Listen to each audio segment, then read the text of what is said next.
Fresh from its world premiere at the 75th Berlin International Film Festival, Bong Joon-ho's Mickey 17 proves that if you're going to die repeatedly for a corporation on an ice planet, you might as well have a sense of humour about it.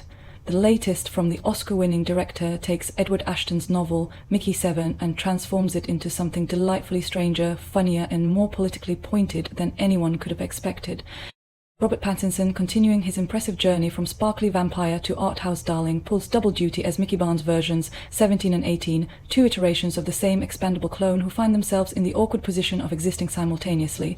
Pattinson clearly had a blast with the dual role, channeling everything from Ren and Stimpy to Jim Carrey, creating a slapstick existential crisis that somehow works brilliantly. Naomi Ackie and Robert Pattinson as Mickey 17. The Berlinale audience ate up Bong's signature mix of genres, particularly when the film takes a sharp left turn from clone comedy into a meditation on colonialism via the introduction of Niflheim's native species. It's classic Bong. Just when you think you're watching a witty sci-fi romp about corporate exploitation, you find yourself emotionally invested in the fate of an alien monster that might just be a metaphor for immigration policy. Or capitalism, or both. This is a Bong Joon-ho film, after all. Metaphors stack like Russian dolls. The supporting cast brings the A-game, with Mark Ruffalo chewing scenery as a deliciously fascistic politician, and Toni Collette serving Ice Queen realness as his manipulative wife. Stephen Yeun and Naomi Ackie ground the film with more subtle performances, providing emotional anchors amidst the chaos of multiple Mickeys. What's particularly impressive is how Bond manages to make a film about literal human disposability feel so, well, human. Between death-defying missions and existential crises, Mickey's Bond maintains a wonderfully British sense of humour about the whole affair. The film's use of British English adds an extra layer of absurdist colonial commentary that had the Berlinale press corps chuckling knowingly. If there's any criticism to be made, it might be that the film's midpoint genre shift feels a bit like watching two movies stacked one on top of another. But then again, in a world where we're all essentially expendable to our corporate overlords, maybe that's exactly the point. Bong continues to prove he's operating on a level where even his seeming narrative inconsistencies feel purposeful, like inside jokes waiting to be gotten.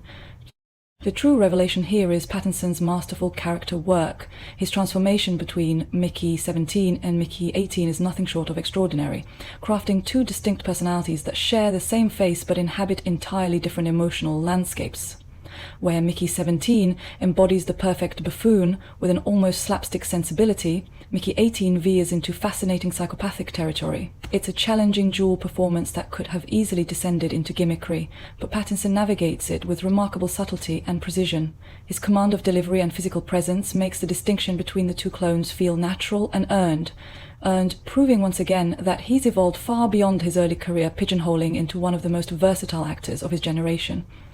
Mickey 17 is a rare beast, a big-budget sci-fi comedy that manages to be both genuinely funny and genuinely thoughtful about serious issues.